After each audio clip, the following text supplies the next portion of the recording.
Coming at you from Scratch and Wolf Studio. It's that time again to rage across the internet. It's your very favorite Werewolf the Apocalypse podcast. I'm your host, Porter.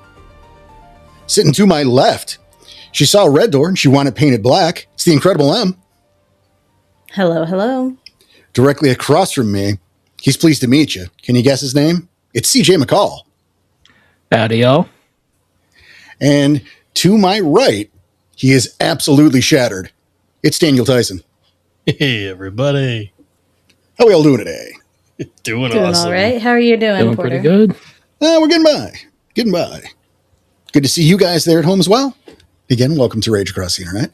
It's the show where we cover the various aspects of werewolf, from storyteller to player, Goliath to elder. If this is not your first show, welcome back. Yeah. So it is summer now. Unfortunately.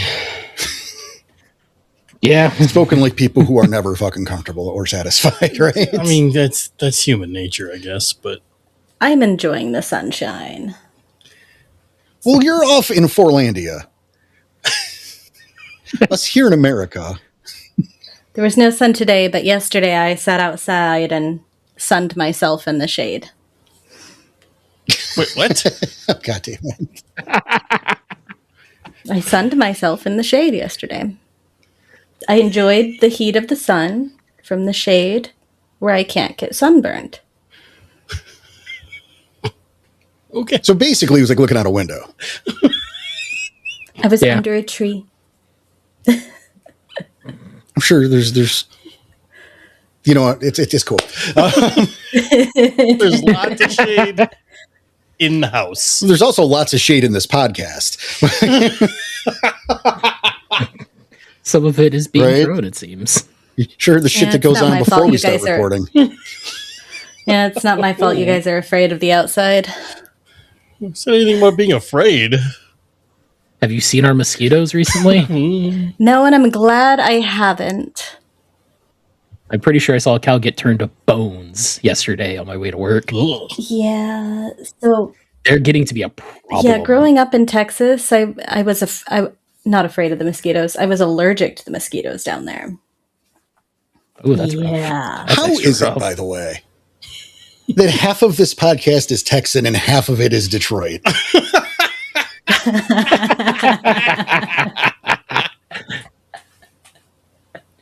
That's incredible. It kind of is. Fucking right. It kind of is.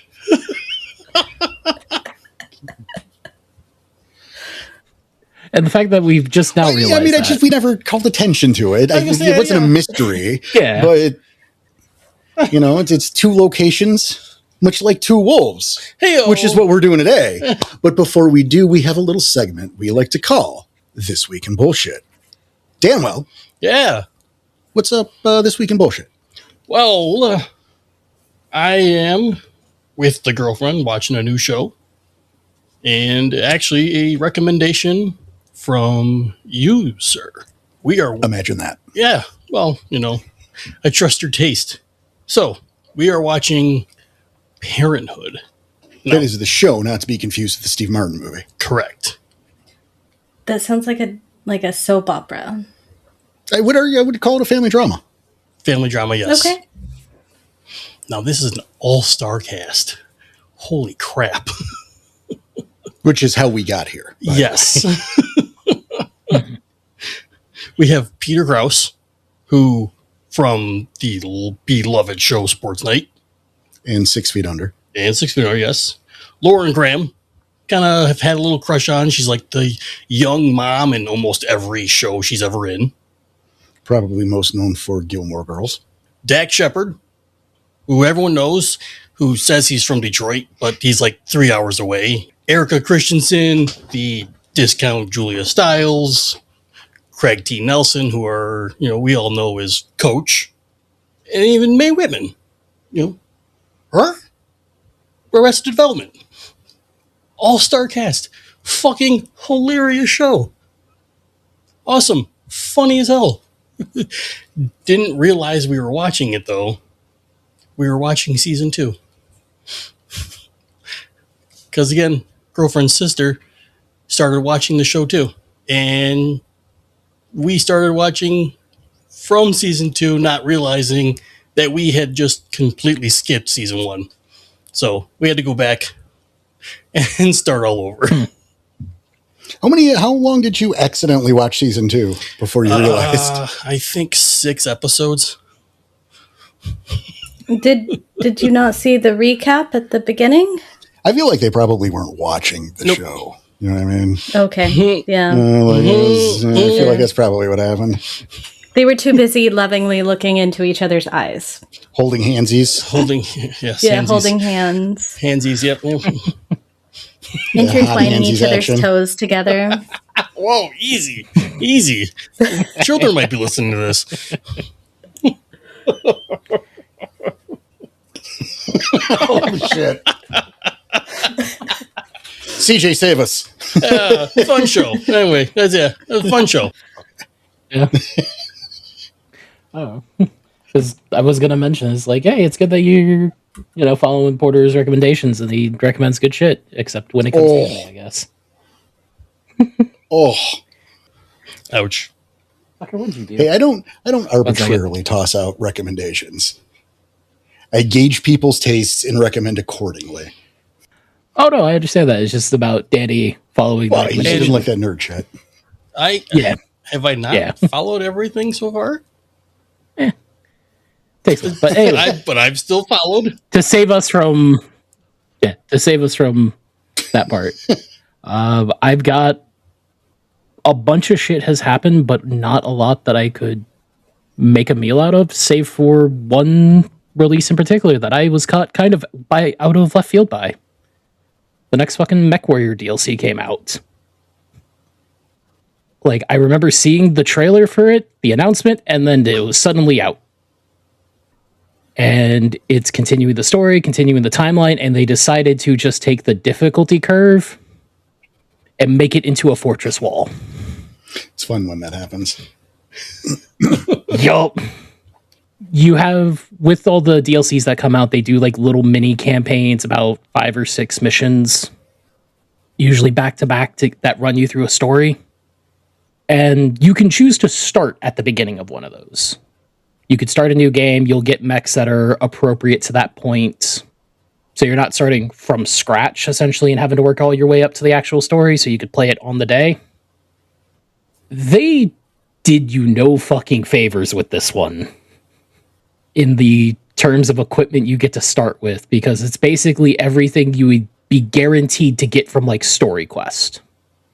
So if you're ever playing a game, you get like that one random item from a NPC quest giver. It's the equivalent of that. Those are the only items you get. And most of those were tuned for 2 DLCs before. Interesting. And so I'm playing through this, and I decided to test if my PC could handle streaming on Discord on, I think it was last game night. And I was getting ready for what I believe is the final mission. I get in that mission. 3 seconds after the enemy spawns, my mech is already missing an arm. That's not what you want. Yeah, with about half my weapons on that arm. So I reload that one, and it's like, okay, so it might be that I'm just getting shot in the back by my allies. Because they spawn directly behind me, and they fire at the enemy, not caring who's between them. Yeah, it's so hard to find good help. Hush gets to see me go through this about 2 or 3 times before I finally get to the end. I'm like, okay, I know this is where the boss spawns. I can get ready. I can start taking some pot shots, get in some damage early to try leveling the playing field after scraping through that mission. I'm feeling good. I'm taking those pot shots. I got 1 mech down. I turn a corner. There's the other 4, and my mech is missing both of its arms and the majority of its armor. I paused the game for a moment just because I'm like, okay, do I restart? Or do I try salvaging this? I unpause it, and the game decided that for me. Shit. And it doesn't help of whenever you do a mission in MechWarrior, they give you a difficulty restriction of like the tonnage of mechs you can take. Since mechs range anywhere from 20 to 100 tons. The end game missions, you got 400 tons, so you could take 4 of the heaviest mechs if you want. The first mission for this one's set at 2:30, and this is endgame content. Make an ear in it. So it's fucking rough. But it's a fun challenge. And it's got a lot of fun references to the cheesy 90s cartoon they made of it. Yeah, you show me that. That's awesome. Like this DLC is essentially the sequel to the cartoon. Perfect. Oh, nice. But yeah, that's been the majority of my weekend bullshit. Nice. Em, what you got for us? Well, I've got 2 movies that I'd like to mention. So I love to go see movies in theater whenever I can. And last night, me and Mac went to go see Obsession in theaters. I thought it was a lot of fun. I enjoyed it. I don't want to spoil it since it's still in theaters. Or it might... yeah, no, it'll still be in theaters by the time this comes out. Hopefully. Which I mean, is we don't know cool. that, but... No, we do. I know for a fact it'll still be in theaters. That is a bold statement. Movies stay in theaters for With about us- a month. I mean, it This is depends, coming out- right? And this is probably a little bit over a No, month. this is coming out not next week, but the week after, guys. Not if we shuffle the order to spite you. Well, Time of verse can be a tricky son of a bitch. Yep. well, we're not shuffling the order. It's already written down. So Well, we can edit that post. Yep. I'll withhold the other one until this one's posted. Good news, everybody. We're going back to back with wherever guy takes us for a while. Anyways, it was a fun movie to watch. Definitely, they did some excellent casting. I really enjoyed the leads. No, Very I love- uncanny valley with the female lead. No, I definitely want to check this one out. I saw the trailers for Yeah. it, and I'm like, this looks like it's going to be a good time. They've been doing pretty good with horror Yeah. the last while. Yeah, they have. I've enjoyed some of the recent horror movies I went to see in theaters, and I love to go to the theater whenever I can for, movies. It's just something I enjoy. No, I get you. I had bad luck That's with fair. horror in the theater. I don't want to say lately, just like the last couple times I went to see a horror movie in the theater, it did not work out super Was- well. Not a good movie or not a good theater. No, not good movies. It was Okay. like the last two I remember. Because normally I'll just stream shit, right? And COVID happened. Like that's how long ago it's been since I've seen horror in the theater. It was the Pet Cemetery reboot. Yup. Yeah. And Bummer. Scary Stories to Tell in the Dark. Which Okay, could have yeah. been fucking delightful and great. And, Yeah. that had bones on it. And they just took those bones and threw them in the trash. Yeah. And then pulled them back out and They're like, here you served go. them to you. You paid money for this. Yep. Yeah. And then the second movie, this one came out in 1996. But I'm trying to learn Swedish. And I've run dry of the Swedish TV shows of the genre that I'm interested in that are on Netflix. So we picked up TV4, and Friday night we watched Jagarna, which is just roughly translated The Hunters. Actually, that's not roughly translated. It's just The Hunters. And the Swedes do crime dramas like really good. They do really good like police crime dramas. So like the main character being like the police officer that goes rogue and like tries to solve the crime on their own, Sure. They do that genre pretty well. And the movie from 96 was really gritty, and I just really enjoyed it. So it was like this cop that was he comes back from like the big city to his like old small town where he grew up, lives with his brother after his dad died, and starts working as a cop there, and people are like illegally poaching reindeer. So he's like trying to figure out who's illegally poaching the reindeer. And it turns out to be just like this crew of like this, like the bad boys in town that are kind of bullies, like that. the good old picking on the deer. boys kind of. Yeah, Fuck off, you know, Rudolph. no, they're selling them for good money. The meat goes for a lot of money. So they're making money off of it. But then they accidentally shoot somebody while they're driving around drunk and hunting reindeer.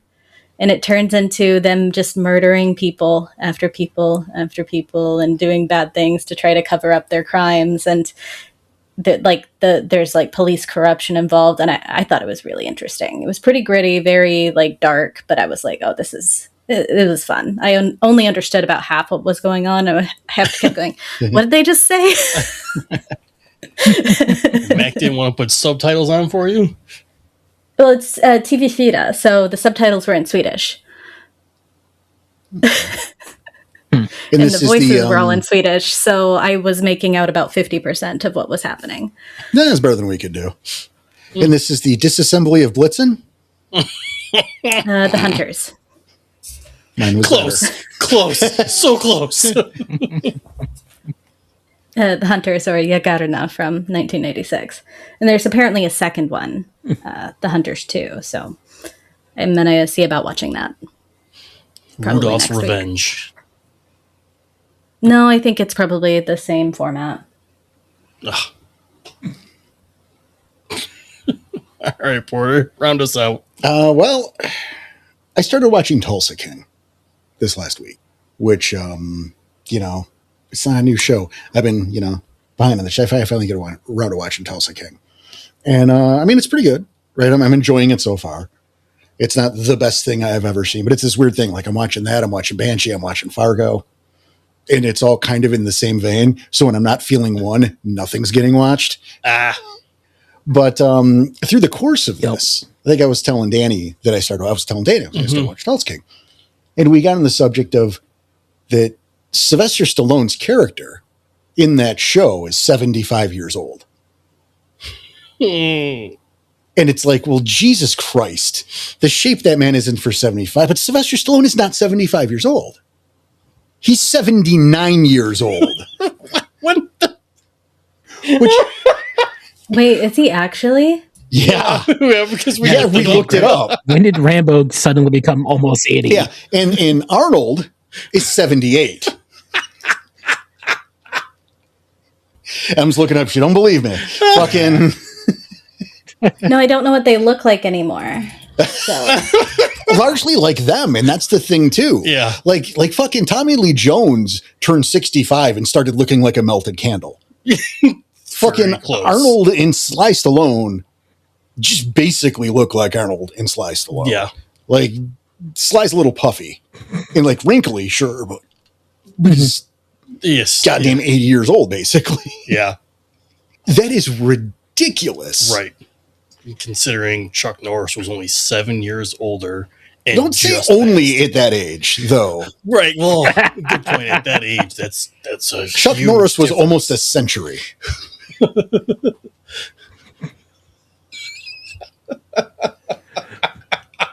And it's fucking crazy to me, right? Like, because like Stallone and Schwarzenegger, even in their current state, Yeah. could kill all of us. With like either one could kill all of us at the same time, just bare hands, just ruin our lives, end them. Even that would be killing, would be ending it, not just ruining. And then that's so crazy. Yeah. Then on the other side of this, and this is not fun, Uh-oh. is I found out that Anthony Stewart Head died just a couple days ago. Oh, no shit. We have lost Giles. it's a sad day. That is a very sad day. I should have did it the other way around. Because one of these is fun and crazy, and one of this just really, really sucks. See, I didn't know that. Damn. I posted it on Discord, so thanks for listening to the podcast. Well, I have been away for a couple days, so I know. Oh, shit. well, son of a bitch. Yeah. That is another Buffy cast member and another reason why no reboots. Nope. No more sequels. No more sequels. Can't do it. Hulu said no. They were right to say no. Keep saying no. We can't have Buffy without Xander and Giles. Sorry. Or, Like I know they're not in the name of the show, right? Like technically all you need is Buffy for a Buffy reboot, but no. don't do it. I would rather watch a show with Willow, Giles, and Xander than Buffy. Mm-hmm. Or Stallone and Schwarzenegger will kill you. I wouldn't put them into Buffy, or they couldn't play Buffy. No, they definitely couldn't, No. but they could kill. Could you One of imagine? them looks like they've had a lot of Botox. I mean, I'm sure. I'm The other one imagining didn't, but one of them looked like he had a lot of Botox. I feel like it was Stallone. Stallone looks like he's had a lot of work done. Probably. Yeah, one of them looked like a normal, like, older man. One of them looked like an older man whose cheeks was really puffy Yeah, yes. from Botox. Like I say, one of them. Like you can't tell them apart. I don't Yeah. think that she can. No, I really can't. That's If you were to give me those images side by side, I would be like, well, that one's had Botox. She I don't know doesn't which one that is. Yeah, she doesn't know the names of which one is which. She knows the names, but she couldn't tell you which one is which. I feel like I'm really bad at telling people apart by their faces. well, one of them looks like Arnold Schwarzenegger, and the other one looks like Sylvester Stallone. That Yeah. Okay, so are you familiar with the TV show The Rookie? Yes. Of course. We started watching Nathan that a Fillion. while ago. We stopped because it got Yeah. bad. Yep. But the first couple of seasons were fun. And when we started watching them, I couldn't tell apart the three lead females. I legitimately thought they were the same person, just bouncing around from cop car to cop car with different names. That's a little funny, and I a little don't blame you. That was like Jack and Jill. Remember the first Jack and Jill, where they cast the same person and every's the same lady for every role. She was like 5 different people. You think? Yeah. So Yep. I do have some problems telling people apart if they don't have anything distinguishing about them, or if I've not like had a lot of contact with them. Well, I also feel For like example, if I were to only have met you and Danny and CJ one time and never seen you again, and we met in person for a second time without hearing the voices, I would not know who is who. that is a lot of qualifiers, though. To be fair, Yep. if I didn't know who you were or didn't see you or speak with you, Yeah, I need to like see somebody's face quite a lot and get to know them before I actually start recognizing them. well, or else unfortunately my for brain you, just deletes it. is you see us a lot.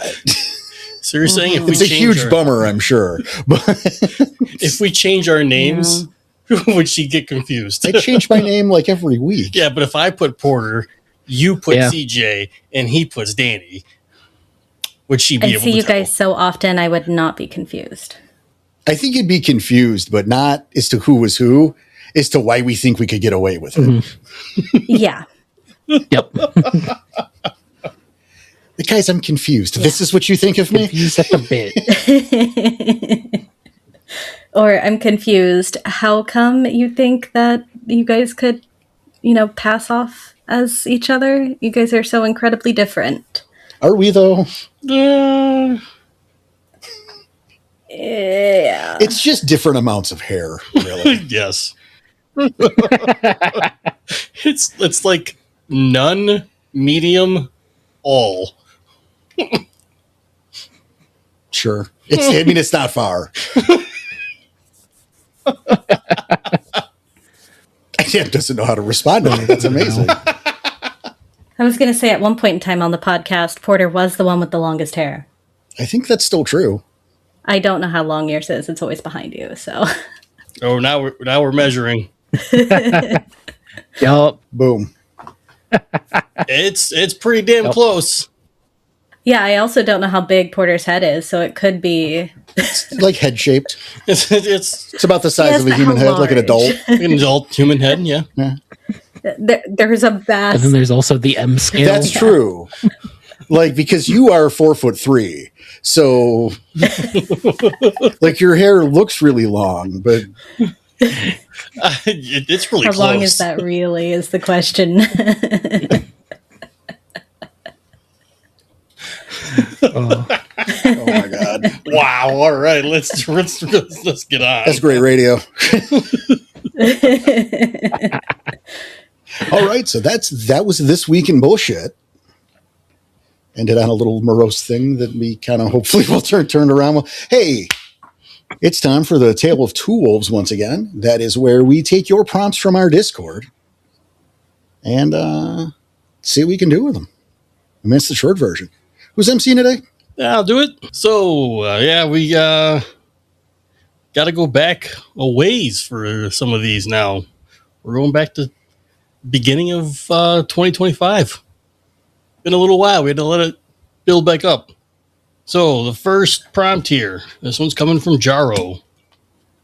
The pack's traveling to an ancient and powerful cairn and discover that the sept within it has a positive relationship with a local vampire that has lasted for hundreds, if not thousands of years.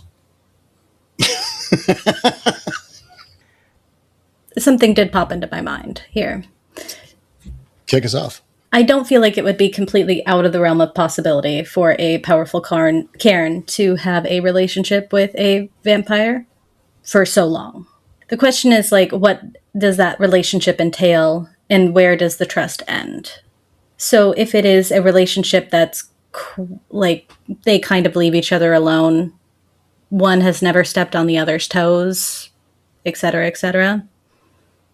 Like the vampire just kind of does his thing on his end of town and the Cairn is able to do theirs. That's one thing.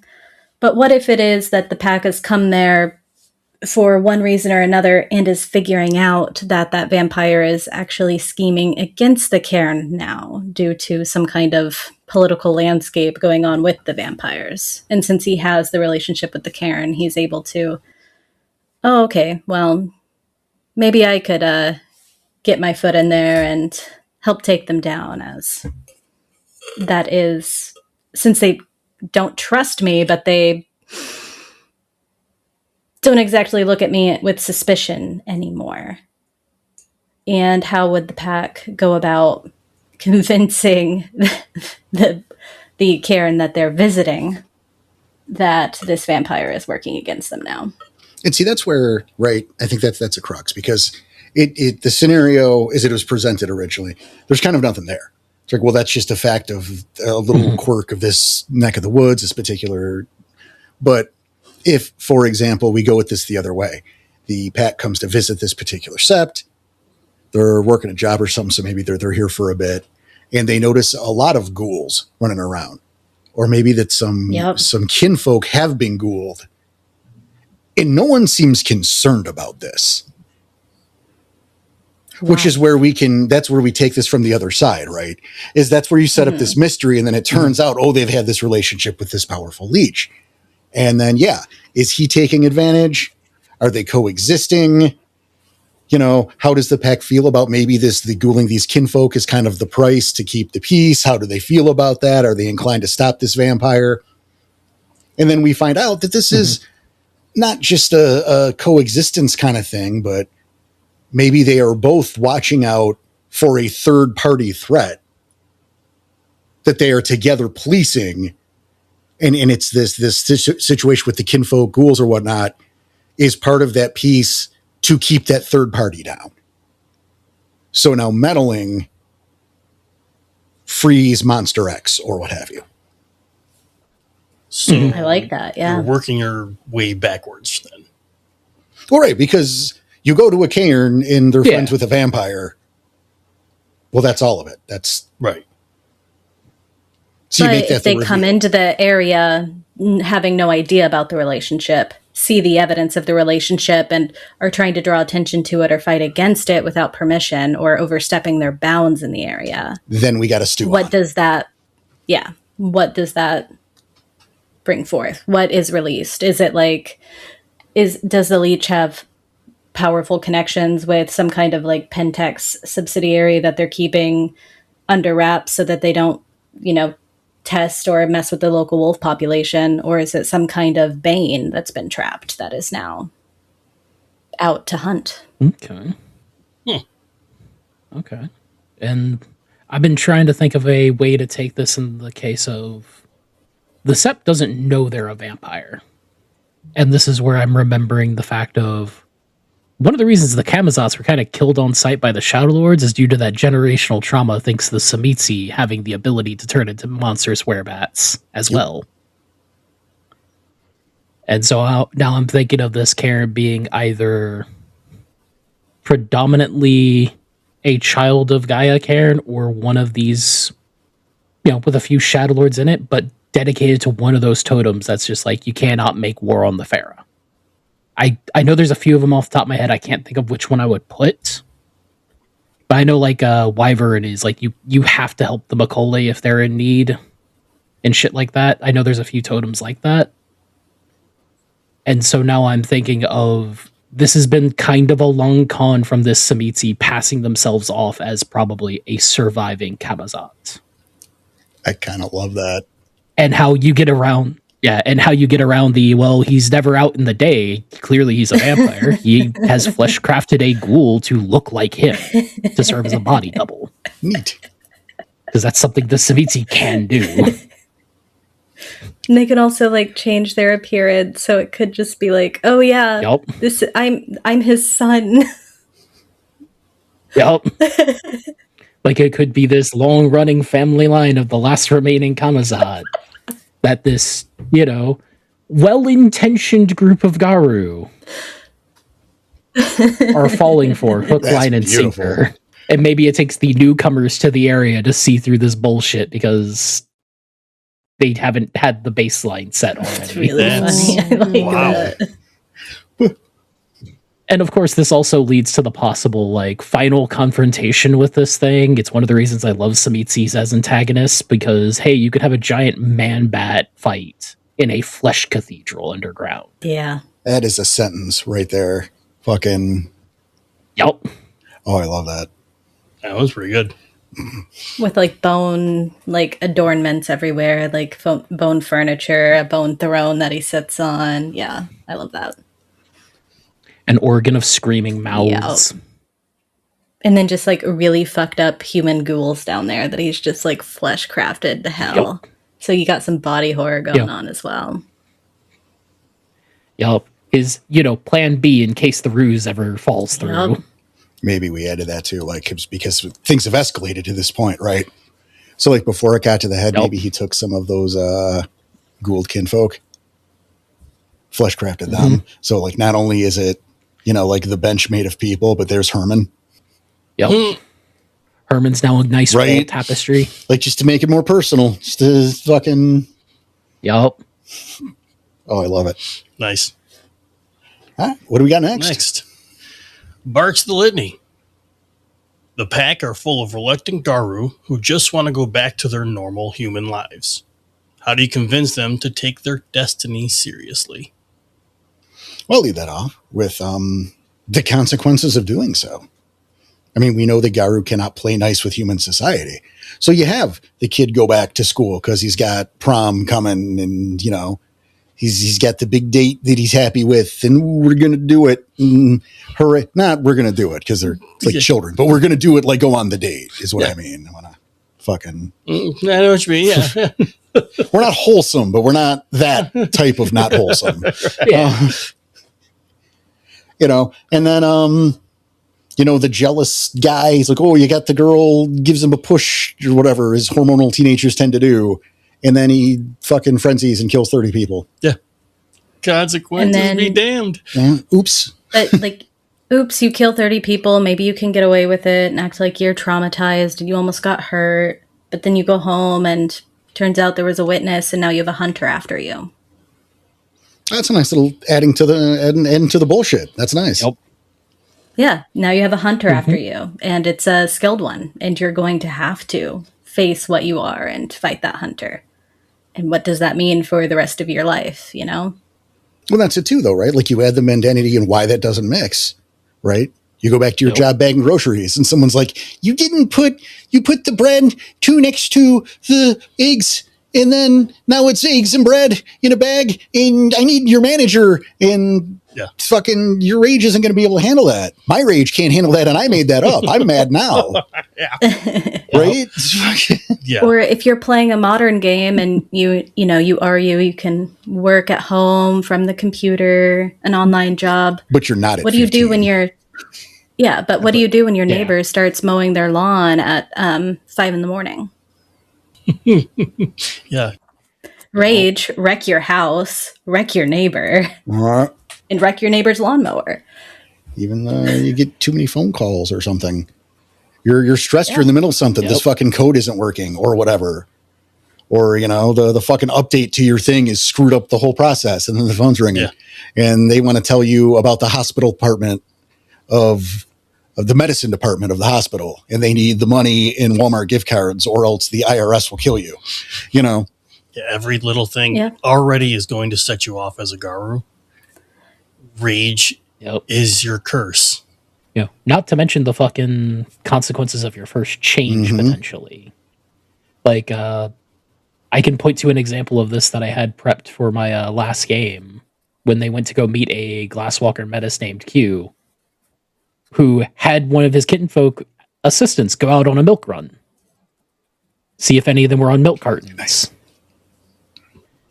and then troll a couple databases to find footage of a kid waking up in the middle of a bloodbath in some mall and showing up on some FBI watch list. It's like, you see that guy on the camera? That's you. You see how the FBI have your name? Do you really want to go home? Do you want to go explain this to Mr. Policeman or to your parents who think that you're a fucking terrorist? Well, and that's if you can go home, right? Yeah. Because what happens if your Exactly, first yeah. change was triggered when your dad hit your mom? Probably killed them both. Yup. Well, of course you did, because you frenzied, right? Mhm. Yeah. Killed the dad first, and the mom was, I mean, right she's in the after, way. she was there. Yeah. Right? Yeah. You're frenzied and she's in the Yeah, way. That's what collateral happens. damage. Yeah, collateral. Yeah. So, I mean, there's plenty of ways. And basically, they all come around by being Garu, Yeah. Yep. because you can't go home again.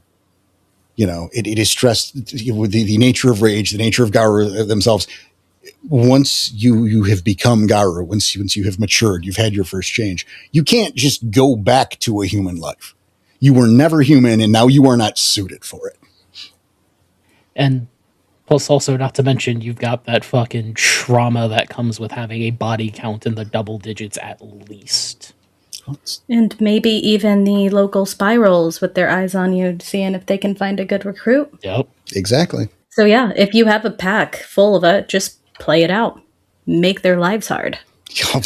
Make them go running back. Unlivable. Yeah. You can't do it. But I'd never do that. No, but you did, because you're a Garu and you frenzied. So Right. you did. Yeah. Yeah. You didn't want to. You can Right. regret it all you want afterwards, but Yup. here we are. we all act irrationally or do or say things we regret. We all have at some point by being angry. Us is just normal people in the world. Yeah. Times that by 100 for being Garu. Right. Like, we don't black out and wake up in a pile of blood and bodies, like blood and bones, and it's not ours. Yeah. Hopefully. Well, Hopefully. OJ. Yikes. Allegedly. Whoa. No, he's dead. It's fine. Yeah. He can't get us now. Yikes. Oh, man. Yeah. How do you convince them to take it seriously? Yeah. You show them the consequences. Yeah. What's it called? Another fun potential scene is if they think you're dead because, hey, you were in this fucking mass casualty incident that was the cover up for your that'd be first fun. change. Yeah, maybe have the one, like, fucking guardian for this pack just like, hey, yeah, I'm supervising you. I'm going to take you around all these different places. I'm going to show you the fact that people have moved on. Oh, that one's got to hurt too. Like, we're going to sit outside your high school for a little while, wait for the bell, and you can just go watch your former girlfriend go off with, like, the captain of the football team because she thinks you've been dead for, like, 3 months. Nice. And it's just going to piss him off even more. Oh, you're fucking pissed. He wants him dead. You know what that reminds me of, too, is in Falling Down, when Robert Duvall is talking about why he's retiring, right? Which is, predominantly because of his wife and her not being so okay. But he talked about the time that he came home late from work and she was convinced that he got shot and killed in the field.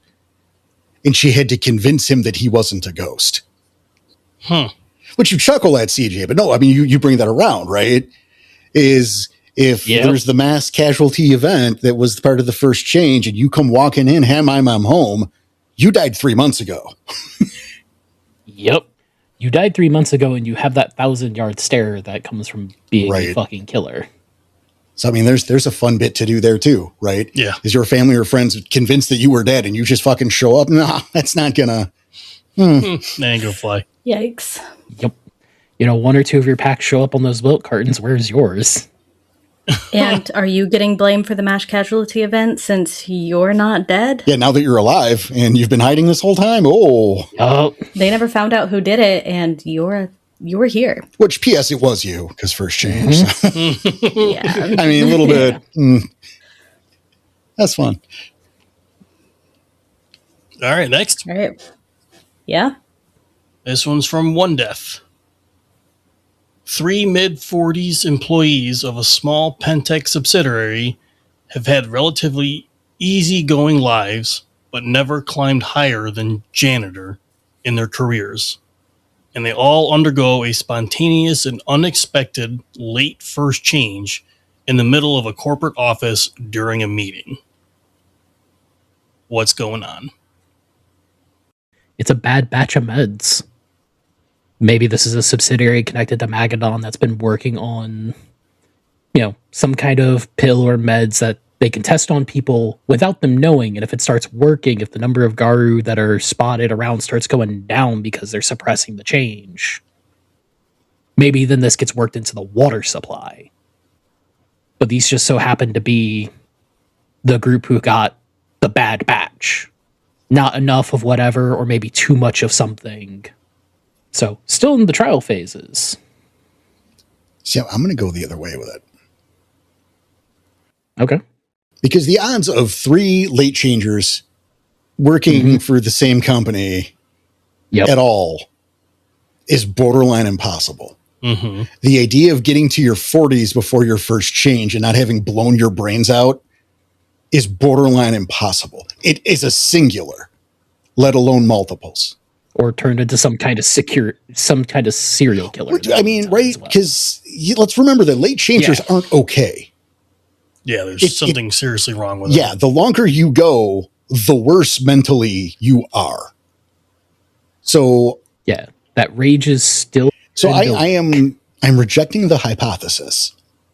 So what I am saying is instead of this is a experimental drug to suppress, that they were developing an experimental drug to create. Mockery breed. Okay. Yes. This is what I mockery was breed going in to a go pill. with. Yep.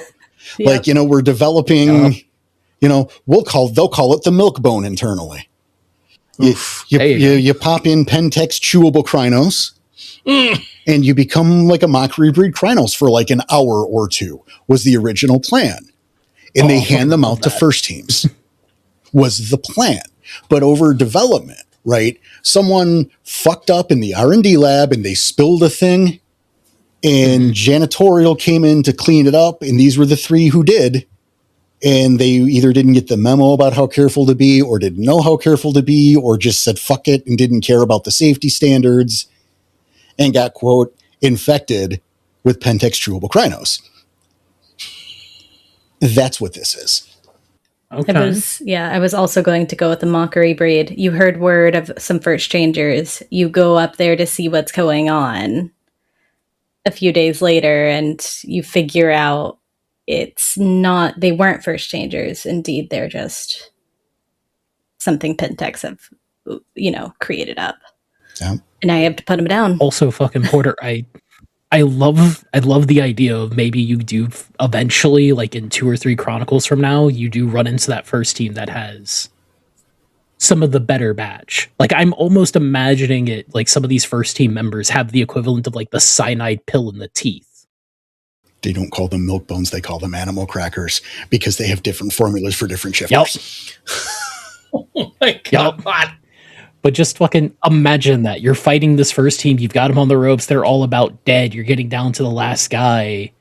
And he does that like tooth bite. Like he just Yeah. popped And all of a sudden he cyanide turns into pill. like a were-rhino. Boom. Fuck. Yep. Oh, that'd be so fucking cool. And now here's your mission of you got to go fucking track this facility down that makes these so you can stop that from being a Right. future problem. Yep.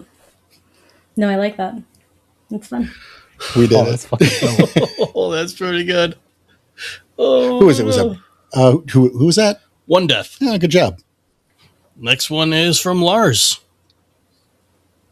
The pack runs into a group of 5 self-described vigilantes in spandex, whose name are Gold Girl Fangfirst, Sackmat the Grain Raker, the Markgrave, Captain Glasswalker, and Wendigo.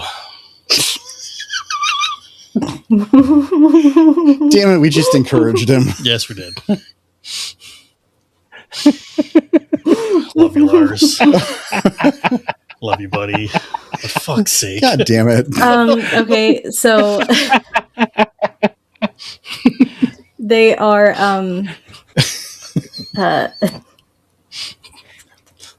They're all kinfolk. It's just that's my answer. No, just kidding. that could be. They could be a group of kinfolk, but I was gonna go with a group of spirals. Or how about it's a group of kids playing out their LARP for the newest Black Dog games. Crossover between Lycan and Mask, Yep. the superhero game. Could be. I will see that and raise you. It's from the new season of Action Bill, which is 6-1 at that point, honestly. But I've got to say Yeah. something other than goddamn it, Lars. Yeah, I was just gonna go with Black Spirals trying to get a rise out of the Garu. Yeah. The worst part about this is it got a legitimate laugh out of me at the end. And he has that ability. Yeah. And it just gives him more power. Yep. Yep. Just encourages them more. Right, I'm groaning and fucking right. You saw my eyes rolled. I got my head in like fucking head in the hands, and then he said Wendigo, Yep. and it got a real laugh. Like, yeah, damn it. Fucking Lars somewhere right now doesn't know why he got a little fucking IRL level up. No, but this is going to air, and he's going to laugh for an hour. Yep. Gold Girl Fangs first. Yup.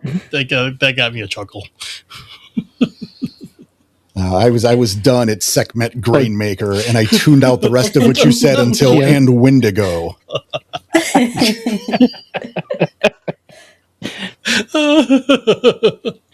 Damn it.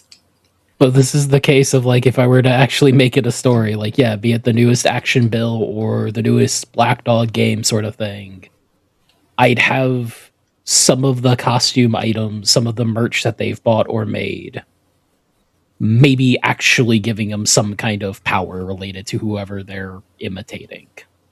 You know what you could do to take that and like legitimize it a bit, Lars, is you don't make it those characters per se, right? Because who in Pentex, in any level of relevance, isn't familiar with Gogol Yeah. things first, right? But maybe if it was to localize it, this group who was cosplaying, not the jokey one, but like legitimately, those guys are kind of dressed like La Magnifique or the Rabies in Chains. Why is Lycanthrope or Action Bill featuring characters who are the spitting images of people that Forceps. we know personally? Not the big legends whose names or whose faces would be on Garu Mount Rushmore. But, Yep. I mean, we like the Rabies in Chains, but they Okay. are written No. to be local badasses. Yeah. They have a small pond. Where's the leak? Or why are they being targeted? And so now it's about we have to get to the Rabies in Chains and convince them that this is a thing and to take this seriously and find out how and why. Yep. And have Whiplash not lose his fucking mind over the scrawny kid who's got an arm in the t-shirt and one eye squinting closed. It's a terrible thing to say about me. I'm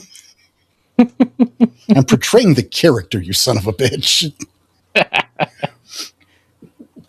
But right, like I see him refusing to take this seriously. Yeah.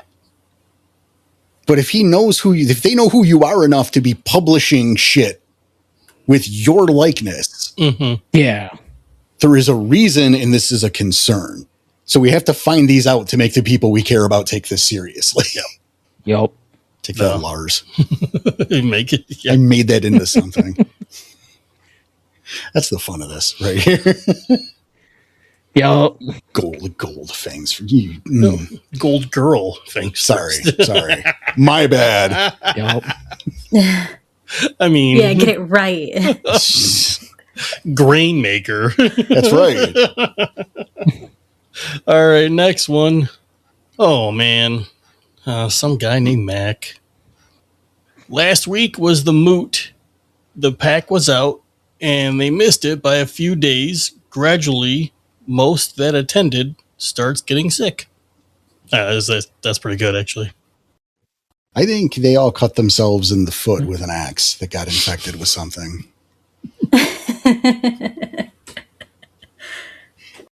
Maybe they were playing Axe Tag. No, but what happened at the moot that everybody's getting sick? They were playing X Tag. Yeah, why? They were waiting for Because the opening howl. we're giving Mac shit is why. Because we're taking a couple seconds to bust his balls before we really answer the question. Because someone rang the bell, he didn't answer. It might be radio for 3, but it's still... It's only a Yeah. second. Well, now he's Mac nearly recovered foot. No, I saw it. Doesn't mean he's living it down with us. Man, you axe yourself in the foot one time. Of course you're never living that down. Oh, I mean, that could be anything, especially, well, I mean, it can't be just anything, right? Because now Garu are getting sick. Yeah. The fuck is that? Right. What if some of the booze brought in for the revel was courtesy of King Distilleries? If not directly, then from a company that King owns. Like unknowingly. Well, I think King knows what they own, but that's not what you meant. So, It was a Yeah, tainted somebody brought batch. in a Budweiser K. right, like, and that's the thing. Like it was maybe because to make Garu sick, not hungover, right? But like Garu getting sick has to be intentional. So I don't think it's a bad batch. I think it's an experimental batch. Okay. But the question then becomes whether it is at the brewery or the distillery or whatever booze we're talking here, because it can be whatever, right?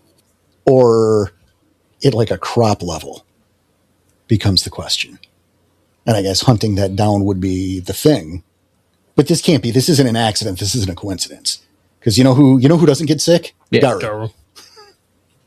What if a kinfolk or Garu of the spirals has infiltrated their way into the sept and replaced something for the moot with an item that was tainted in some kind of way? So when perhaps the right leader, not paying attention, just going for, where they put the things, utilized it in the moot, pissed off one of the spirits. I think if you're going to do that, it's got to be a very specific spirit. Also, I think the problem I see with that is that the spirits aren't going to withhold that information. That is true. They would not. It's not going to be, well, if you don't know, I'm not going to tell you. It's not my ex-girlfriend, okay? Yeah. The spirit's going to be, fuck you, you did this, so take that. And by the way, to make it right, you got to get me a diamond from fucking over here. Go to the abyss and bring this to me, asshole. Then I'll take this away. They'll make sure you know. Okay. Funny thing is, I had something similar to this in a game before. So I can use some of that. There was a particular kinfolk in the sept who this was in my Wild West game and everything originally, but it was a sept that before Moots, they did a big communal meal. Big old stew pot and everything, and this being one of the kinfolk who was tasked to help prepare the meal for functionally a small army, because Garu probably eat a lot. And this kinfolk had plans of his own, since he was done being pushed around by the sept, and snuck a few slivers of silver powder into the meal. I think CJ wins this one. No, before we talked about making the format like a game show, I think CJ just got the points this time. Yeah. Please continue. Yeah, because his plan was ultimately not to necessarily take out the entire sept. But since they did do this big communal meal, he knew some of the more inexperienced Garu are definitely going to eat it. They're definitely going to get sick and be probably a lot easier to handle when you can isolate them before skinning them. I was just about to say, before you skin them. Yeah, I think we were all thinking it. You son of a bitch.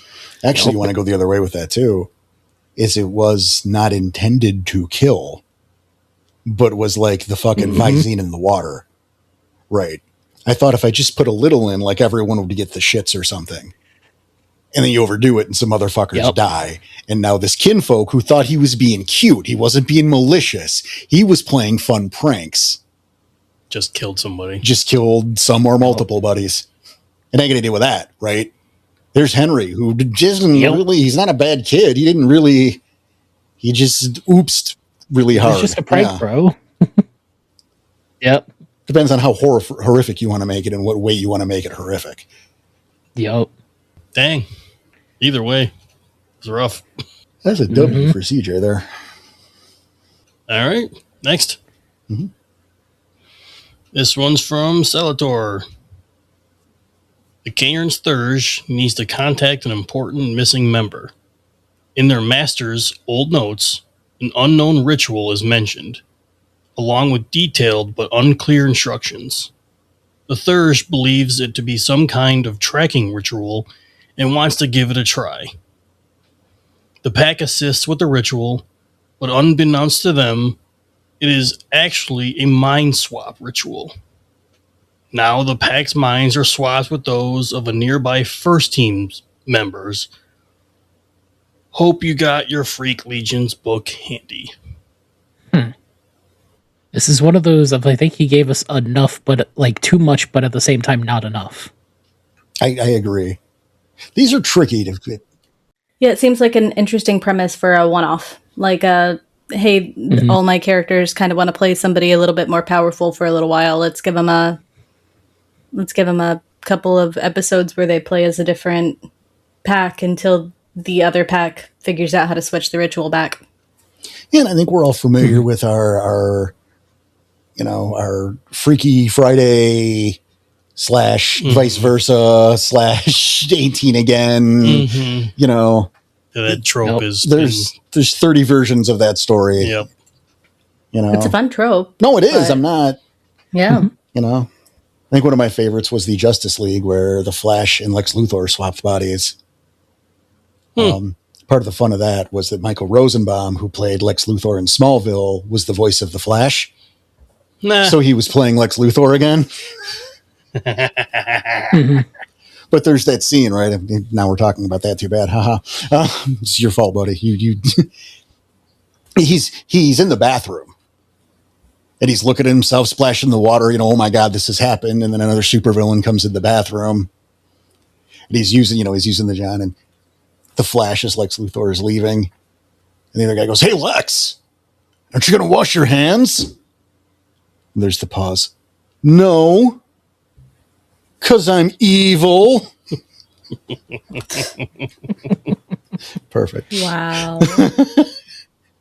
Yep. And like the big change I would make to this, like if I had to make something out of this, I would not have the players swap with the first team necessarily. My first thought is, this is a ritual that the pack has found, brought to the sept after whatever insanity they've gone through, maybe an abyss crawl, who knows. And it's supposed to be something that lets you see through the eyes of another. Like that's the intent. That's how it like reads The ritual's done, the ritual's performed, the Rite Master, who is somebody from the Sept but not a member of the pack. The pack all just swap character sheets. Just swap it with the person across the table from you.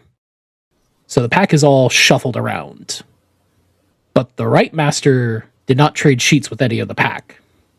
Now, who did the Rite Master swap with is the big important part of, is it, that random first team? Is it a random human that is now a walking veil breach?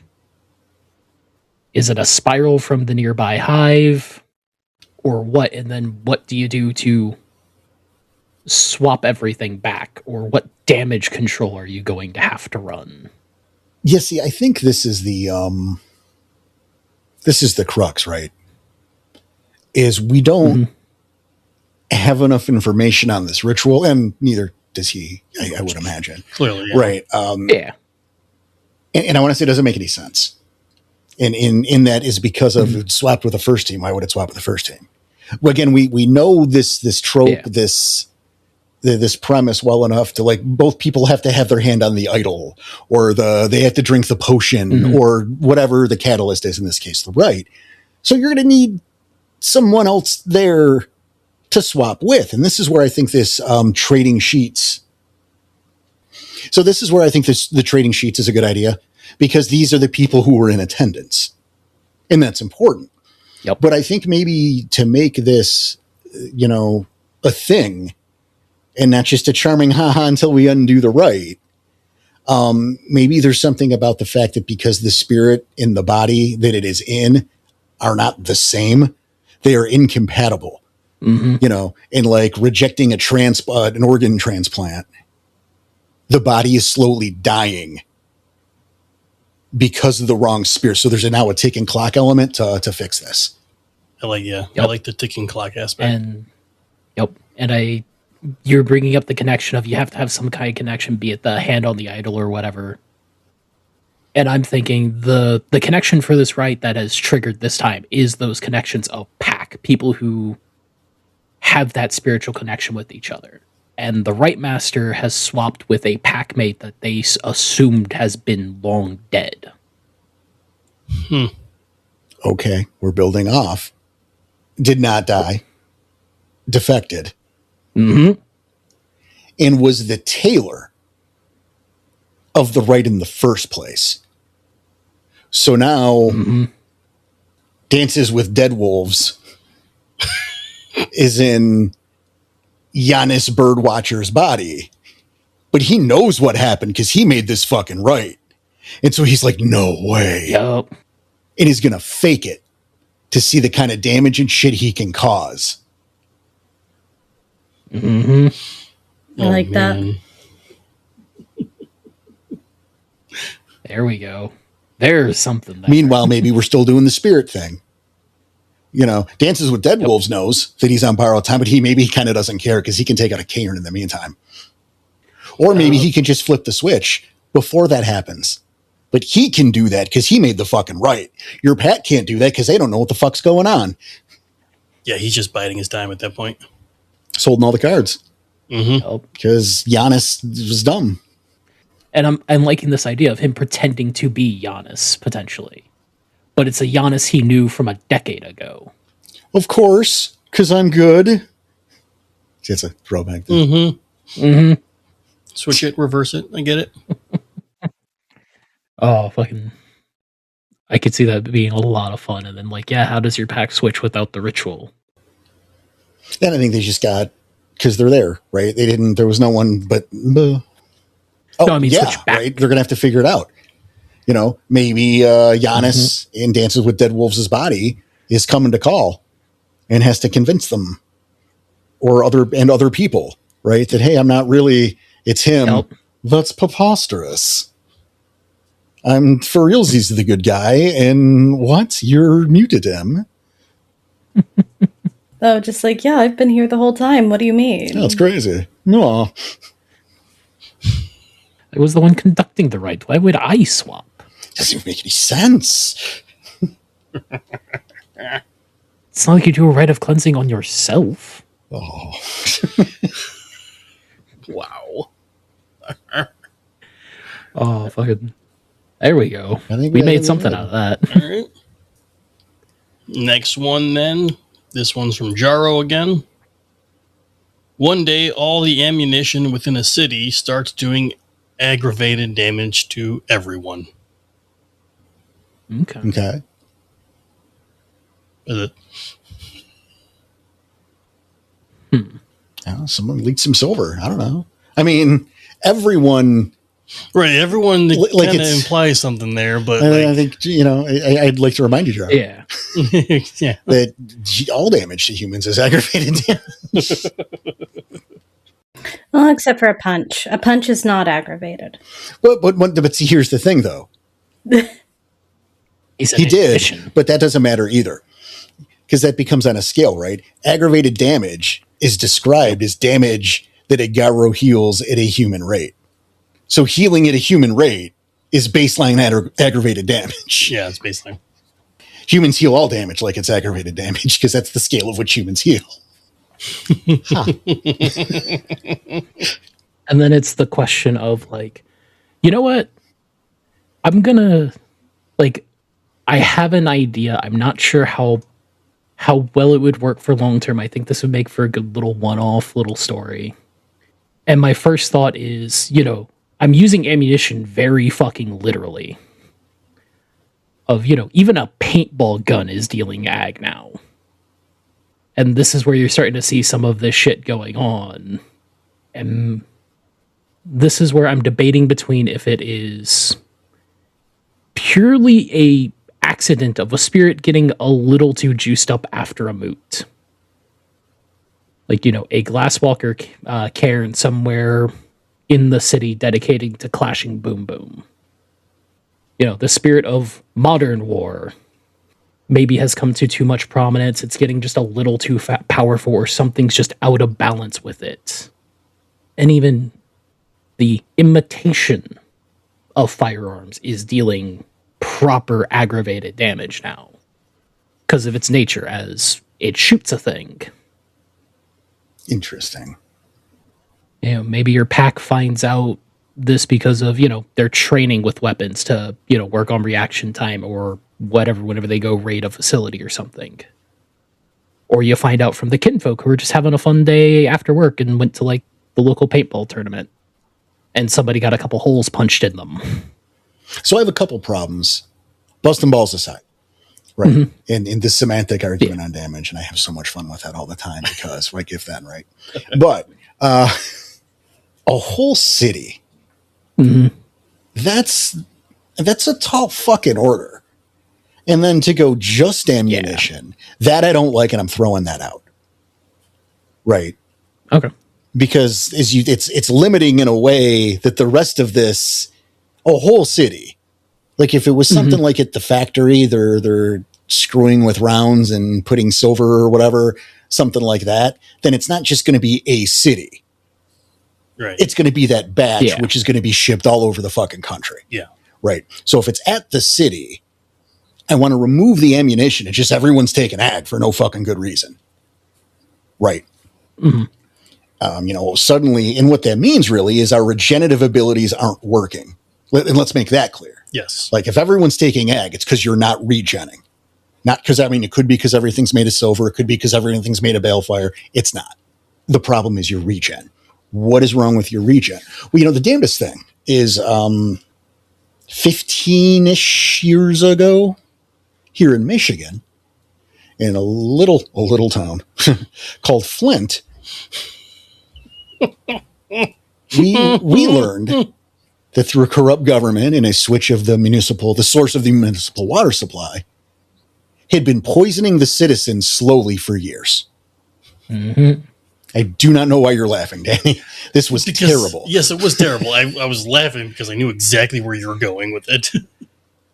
And so, through the machinations of Pentex or perhaps DNA, well-meaning to put a GLS cure in the water supply, something has been fucked with and has been for a few years.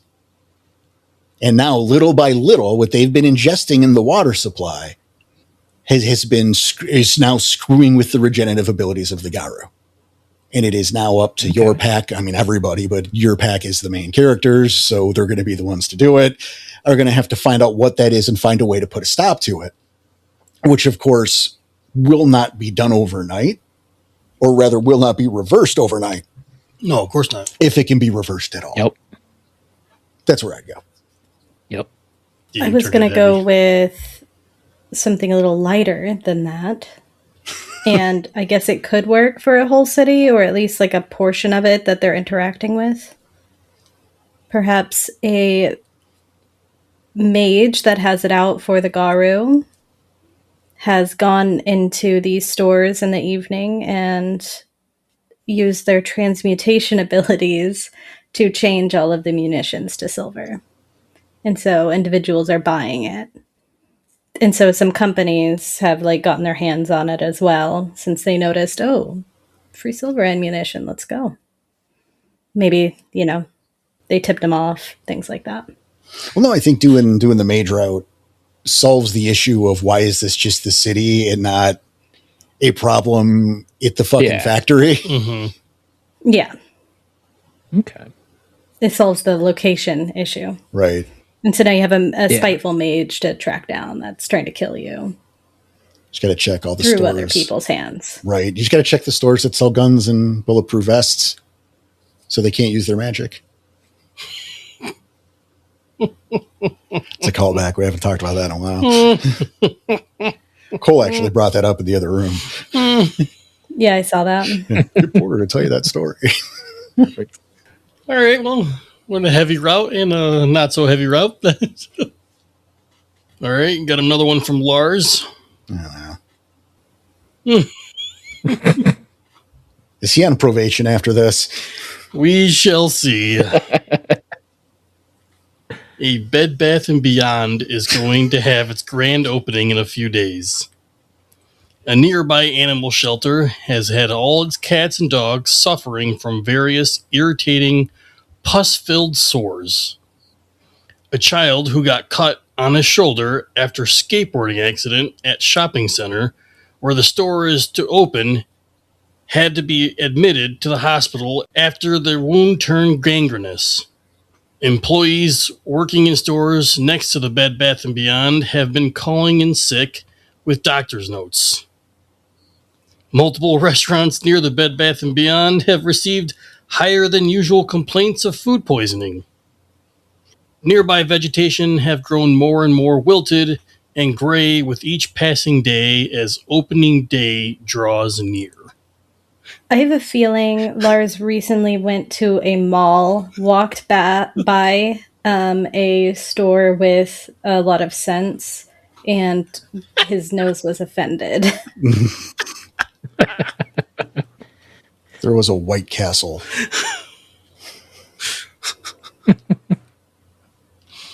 That's all. There's a White Castle in the strip mall. That's why. All of that can be explained by large quantities of White Castle. Yeah, so my theory is the company that's opening up there has experimental things that they're trying to sell. I think it's on a perfumes fucking and whatnot. Hellmouth.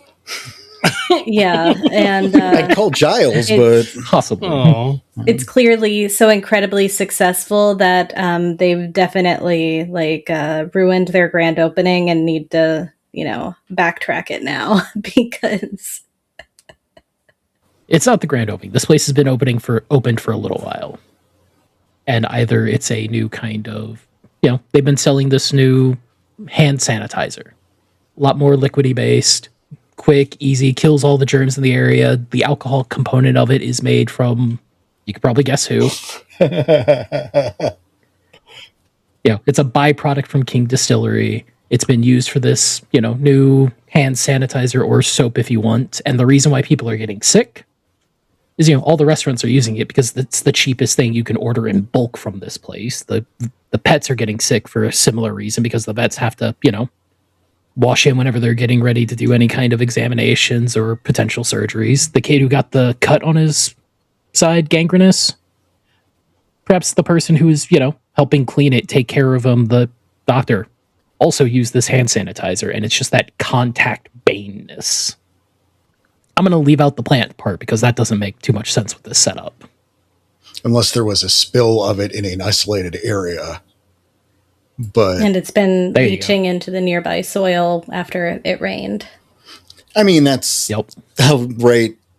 Like, it's a good idea. That's how you There you integrate that. Which is almost a red herring, right? Because it doesn't look like it belongs. But if some asshole doesn't know how to work a pallet jack properly, There you go. and just oops, and half of a case leaked into wherever. Fucking something up. I think that's hilarious, by the way, that you go with King Distilleries rather than like Megadon. Yep. So like, The reason why I went with King Distilleries is because of the COVID scare. We had a bunch of distilleries down here that started making their own hand oh, sanitizer. I didn't know that. I just thought it would be funny that it's like even going Yep. through Megadon, but they actually got it through King Distilleries. It's like their scotch Yep. also doubles as hand sanitizer now. Like they have to boil it so it's not gelatinous. Yep. What's it called? I think I still have a bottle in the pantry from the big COVID era of Everclear. I Hand really wanted you to sanitizer. say Budweiser. No. Yeah. No, there was a lot of distilleries doing the hand sanitizer. I didn't know that. But yeah, it's one of those things of like, hey, yeah, no, this is something that's supposed to be good for you. You're supposed to do this, to prevent the germ, prevent the people from getting sick. But oh no, it's getting Oh, I people love sick. that. That's why all the hand sanitizer smelled like vodka during COVID. Mm-hmm. I wonder how many people tried A drinking lot. it. Mhm. Yeah. I'm not That feels right to surprised. I worked at a school It a reminds lot. yeah, it reminds me of the one time I saw some homeless dude stumble out of the grocery store I worked out, fucking blasted on vanilla extract. Perfect. We found about 3 cases of it empty in the back. Jesus. That guy died. Probably. That is so gross. Next question. Next question. Again from Lars. I don't know if that's a good or bad. He's got a sign. few. And yeah. The pack is sent to investigate the unexplained, prolonged absence of a sept elder Philodox, who was sent to mediate a dispute between 3 different septs allied to the pack's sept. The last time they heard from the sept elder, negotiations were coming to a peaceful and mutually beneficial end for all parties involved. This was 3 weeks ago. A different pack was sent 2 weeks ago, but the sept has yet to hear back from them. What happened to the Elder Philodox and the first pack sent to investigate? Is this a trap set by a yet unidentified foe or something altogether more bizarre? I mean, I have a answer immediately that's probably a pretty simple one. I wonder if it's the same as mine. Go ahead. A local pack of spirals saw this mediation going and going actually well. And so on one of the trips out to the meeting place, they took out the Philodox. It's not the same. Because hey, we have this voice of reason that's in the area that's helping these seps start working together. They're starting to get over some bad blood. Clearly this guy's doing his job too well, and this is not working for all of us. We're better if they're at each other's throats. So kill the mediator. He misses the meeting, leaves these guys alone, and nobody's there keeping the peace whenever they're having these discussions. I think that Sept B, let's call it, kidnapped the Philodox. Because the negotiations weren't going that well, at least for them. So their plan is to capture this Philodox, get him off the board, and make it seem like a third party is behind this. They're pointing the fingers. Where's the Philodox? What did you do? Mm. The first pack was just taken out. They had to be. But they are Yeah. using this missing Philodox as evidence of bad faith in negotiations and are trying to get what they want out of this. And what they want out of this is dominance, not fucking peace, per se. By any means necessary. Yeah, I don't think I have anything additional to add. Those are both pretty solid Yeah. Okay. You see, we get one more. All right, this is Winged Beast.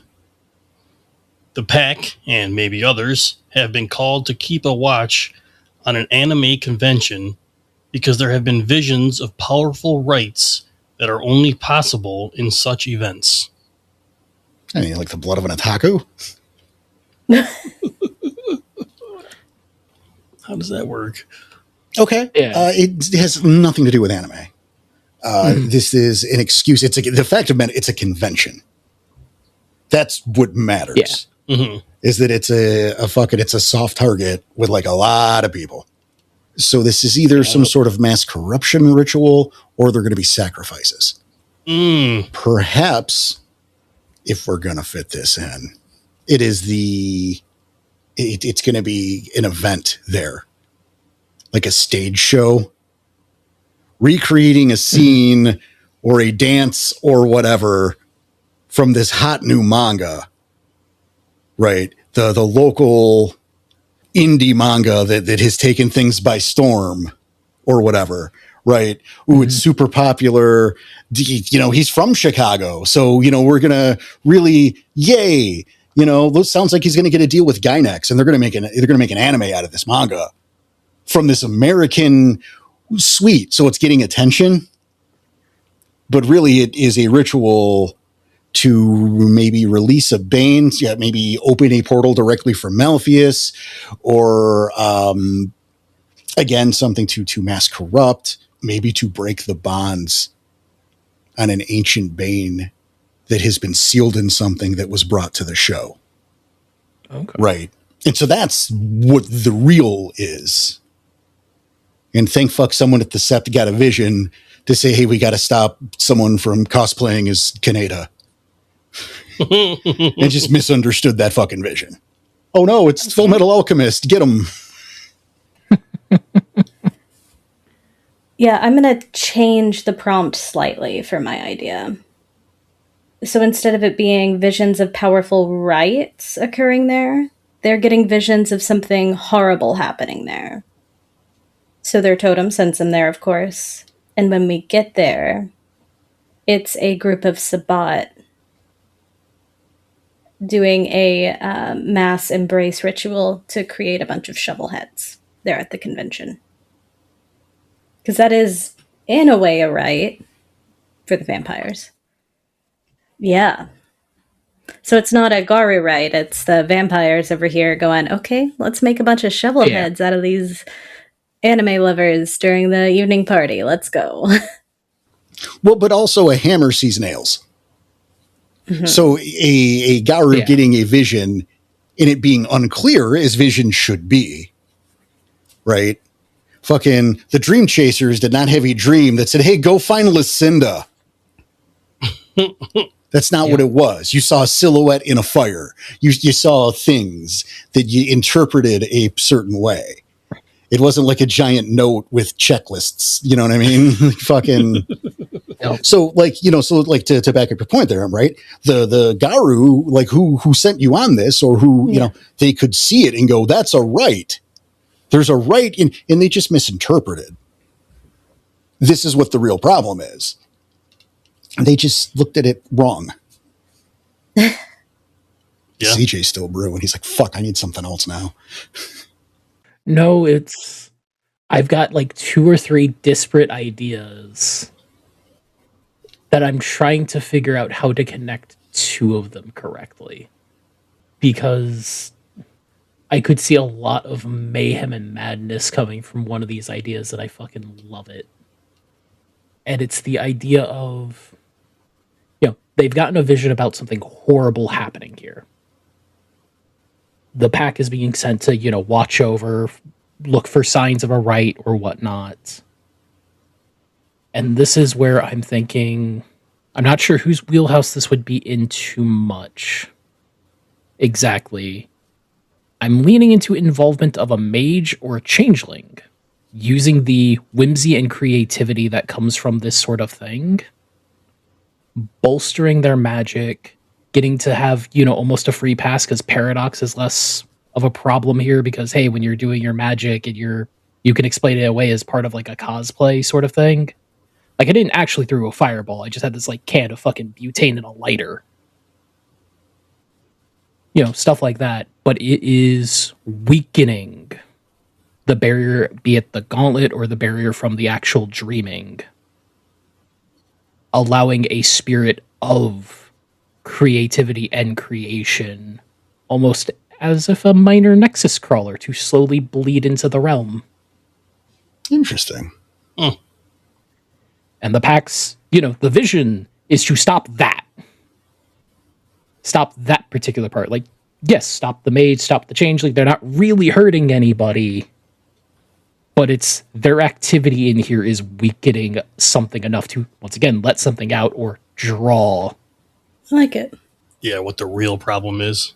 Yep. That's good. And plus, this could also make for a very like lighthearted and whimsical story until the third act. All right. No, I dig it. So I think that will be our last one for today. We want to thank everybody for writing in, for giving us the prompts. We are not done. We still got to get them on. Hit any? Yeah, we got still a good handful to go, but we love it when people send them in. So yeah, We'll do more of them more often. Not to say it's tough to balance these, right? Because between you know these the series we have and wherever guy takes us, right? We got the game, so that cuts the episodes in half, which means we can't do them all the time. Gonna keep it fresh every other week. Otherwise, that's all the damn show is. So, Yep.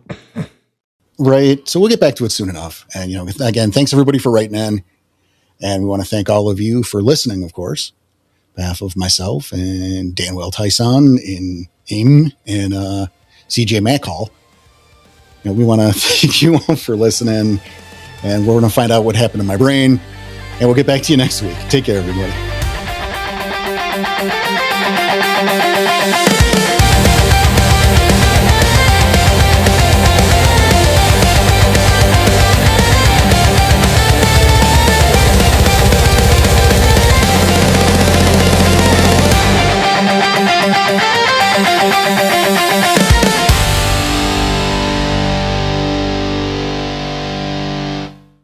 I'm pretty sure I saw Cal get turned to bones.